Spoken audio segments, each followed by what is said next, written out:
I'm Joseph Roach, and this is how to play Hunter's Island.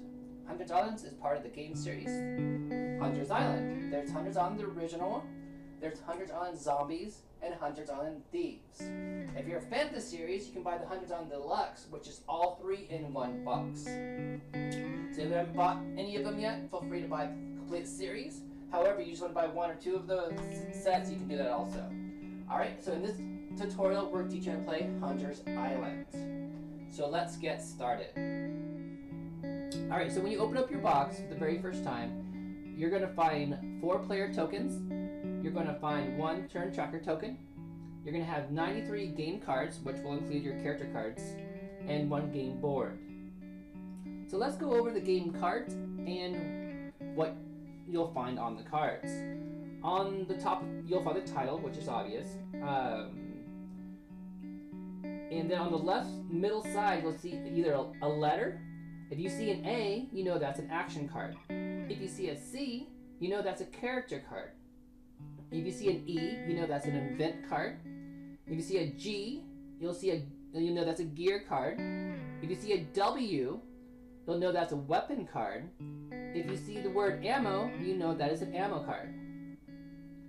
On the middle right side, you'll have your starting locations of your cards. If you see an S, you know that's a starting card that players will start with at the beginning of the game. If you see an O for ocean, you know that's an ocean card. And you'll start all the ocean cards on the spot on the board that says ocean. And also you'll see a 1, you know that's a level 1 card. Place all level 1 cards on the level 1 spot. If you see a 2, you know that's a level 2 card. Put all the level 2 cards on their spot, as well as level 3, put all level 3 cards on level 3. On a character card, you'll see a place to put weapons, you'll see a place to put gear, and you'll see a place to put ammo. On the game board, you're going to see the place to put the turn tracker token. You're going to see the 4 slots for the game cards, which we went over earlier, and on this health tracker, so that's where you place your player tokens. It doesn't matter what color you pick for what character card you picked, you just pick your favorite color to go along with your card. Alright, game rules. Setup. Separate the 4 groups of cards, level 1, 2, 3, and the ocean cards, and place them in their correct spot. Place the turn tracker on 1. Place all player tokens on 40. Now each player selects their character to play as. Give them both the starting cards, starting card escape, and starting card attack. If a player chose Molly, make sure she has her camo armor.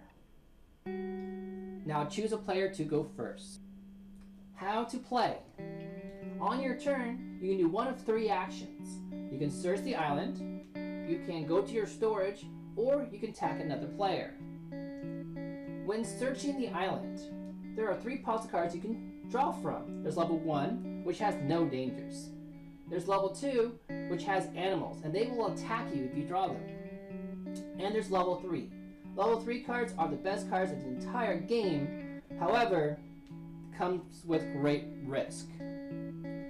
Before you can draw a level 3 card, you must first pass an ocean card event. So draw an ocean card. If you complete it, you make it across and you get a level 3 card. On your next turn, you must draw another ocean card to get back, and that's your only action you can choose to do. And it takes your entire turn to get back. And some cards may cause you to wait in the ocean and draw some extra cards. I have seen players take up to 6 turns to get to the level 3 cards and back. So be prepared before you do this. If the ocean cards ever run out, make sure to reshuffle them. Now for the very first 4 turns of the game, level 1 is the only card you can search from if you're searching the island. The other 2 options, the actions, this go to your storage and attack the other players, is still available. However, you can only search level 1 for the very first 4 turns of the game. After that, both level 2 and level 3 cards are now available for you. Alright, let's go over going to your storage. Whenever you draw a card, you may equip it immediately or send it to your storage. Cards in your storage cannot be used until you use your turn to your storage and equip it. You may equip as many cards from your storage as you are able. You can have 1 weapon card, 1 gear card, and 2 ammo cards equipped in their designated spots, as well as 7 action and response cards in your hand. Your starting 2 cards must always be part of your hand.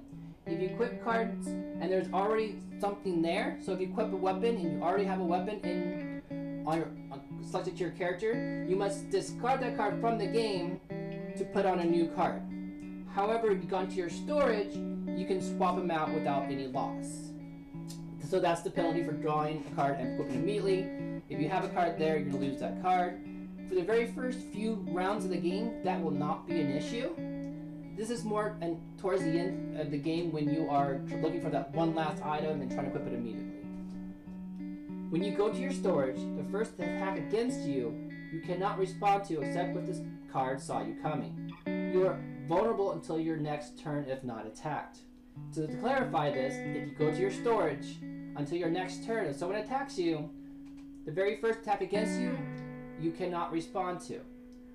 You may not even have any response cards when this happens, but towards the end of the game, this becomes a very important situation. Attacking another player. This is how you win the game. You must defeat the other players. To do so, you select an opponent and play an action card. The attacked player can respond if able. The player you attack can now play an action card, attack you, or use escape to end the fight. The fight goes back and forth until a player escapes. Action and response cards can only be played once per fight. Once used, they go back to your storage.